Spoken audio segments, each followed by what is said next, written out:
In a program of recovery, they talk about making amends.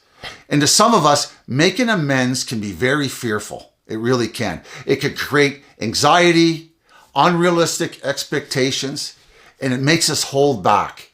It really does. So in this video, I'm going to ask you a few questions, and you can answer them either in the comments or to yourself, just to make sure that you're ready to make those amends, okay? So let's get to the video. My name's Terry G. This is an alcohol-free life channel. If you could take a second, please subscribe. Take another second and hit that like button. The first one is, are you ready? And you're at a place in your recovery to take full responsibility for your actions. And what do I mean is that you're not justifying it. You're not blaming others. You're at a place that you can say to yourself, I am ready to take responsibility how my behavior, how my actions affected other people. Are you ready to do that? Because making amends is just not saying I'm sorry. It's not about that. It's about correcting your behavior and not pushing that negative behavior or affecting other people with your behavior in a negative way. That's what it's about. That's what it meant to me. Am I at the point, am I at the maturity level to take responsibility and quit acting in ways that affected other people negatively? That's what making amends is about. It's not about saying sorry. How many times have we said sorry to other people for things that we have done? Okay? So don't justify it. Don't rationalize your behavior. Take responsibility. Make sure you're at that point in your recovery. And your amends to that individual will be great. Will be 100%, okay? This is where a lot of people go wrong when they're making amends. They just feel like they have to make amends right off the bat. They get into the program and all of a sudden they have to start making amends. Well, the amends is up there in the program and it takes a little while because we have to work on ourselves and we have to understand why we're making the amends. So making amends in really early sobriety may seem good, and it maybe is good, but what are your motives? You have to understand your motives. Are your motives honest? Are your motives to create trust with the individual or the place or thing? Are they your motives there for a healing process for yourself? Is that the motive? To clean up your side of the street? Or is your motive is to gain popularity, relieve yourself of guilt and shame for the actions that you have taken? And by making that amends in early sobriety, it'll relieve yourself of your guilt and shame? You have to understand what is the motive for that. The motive for making amends is clearing the wreckage of our past, taking responsibility, fixing the situation, and mainly to heal and restore trust in relationships with people and places and things. Okay? That's what it is. It's not for gain of status or getting along with your parents better or your wife better. It's not about that. The outcome will probably be like that. But you have to understand your motive. What is your motive? For self-relief, selfish, self-centered relief? So you might want to take a look at that. That's why they say in the program, just wait. Just wait to start doing your amends, to make sure that you're doing them for the right and appropriate reason. Okay? So just hold off on that, especially in early sobriety, okay? This is the part that got me when I did to my amends. Made me anxious and fearful. And it's number 3. What is the outcome going to be? When I say I'm sorry or I'm here to make an amends for things that I did in the past to you, what is that outcome going to be like? It's easy going to the easy ones, right? Maybe your mom or your dad, those kind of things. But what about people that you cause horrific damage to? Like cheating on your wife, stealing like I did, smashing into cars like I did.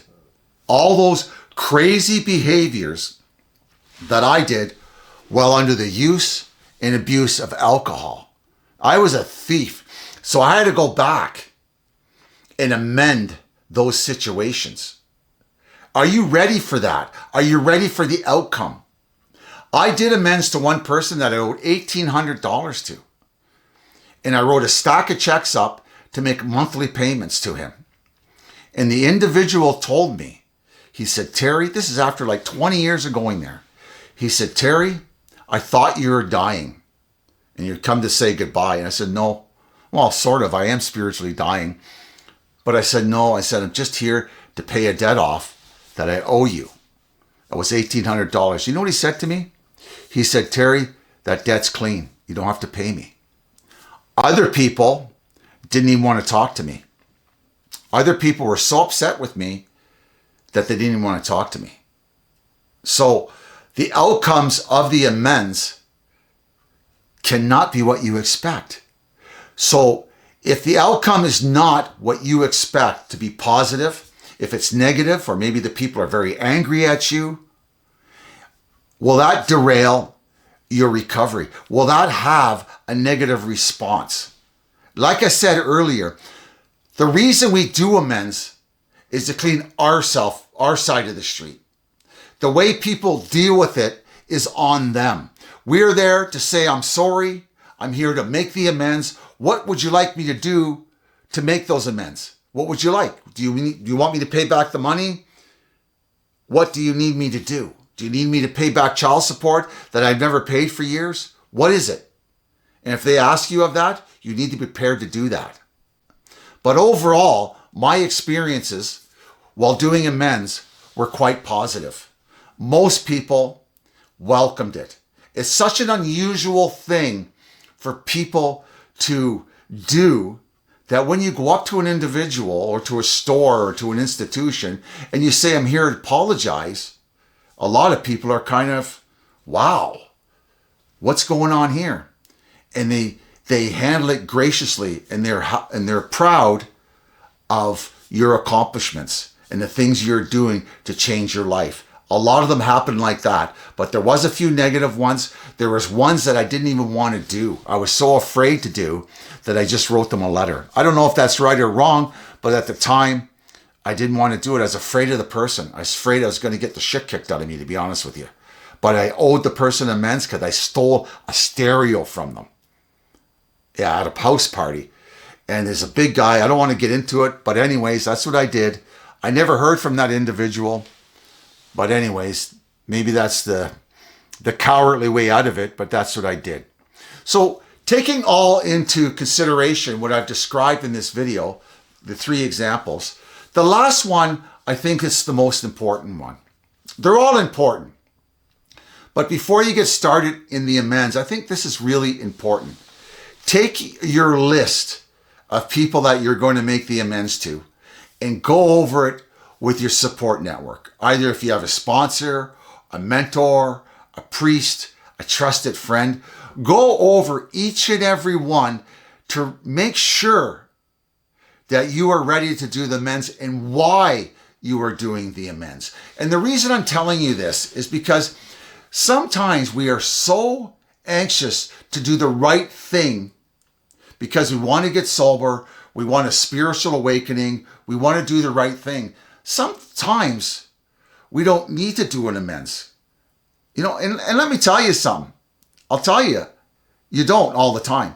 Because there's some times that your reaction to a situation might have been appropriate, but you feel guilty about it, if that makes any sense. That happened to me. My mentor in a program told me, Terry, you don't have to make that amends. Or if you stole something because you had to feed your family, is it appropriate to go to the police and turn yourself in? People may disagree with me with that.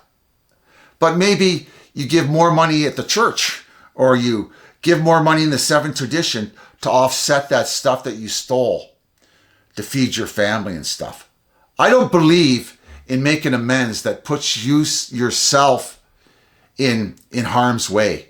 What's the use of snitching yourself out to make an amends to the police maybe you robbed a bank 25 years ago. If now you have a family and you're the only person that provides for that family, what is the use of you going to jail and meanwhile your family suffers? Just write down in the comments what you think about that, what I'm saying, right? Because there's a lot of people in program that don't agree with me. We should go to any lengths to make the amends, but talking it out with somebody who you trust and respect can be a savior for you. It really can. I knew a guy, or I shouldn't say I knew a guy. I knew somebody in the program at one time try to make an amends right. He went to the police station, they threw him in jail. He lost his job, his family suffered, everything. His mentor or sponsor told him to do that.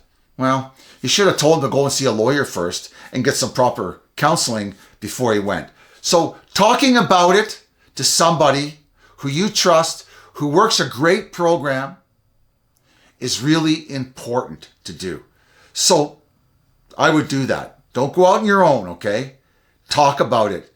Go through each amends to make sure the reason why you're doing it. Amends is probably one of the greatest things I ever did in my recovery journey. It sets the record straight. You know, the worries, the guilt, real or fancy in their heads, that's went on for years. It stops it. It completes the cycle. The damage is done, the alcoholism, all that kind of stuff is done. We just have to correct the past. And by making amends and by forgiving others and seeing and just correcting the past gives us more space within our soul to start forgiving ourselves and to feel lighter about our lives, and reunites us with mankind.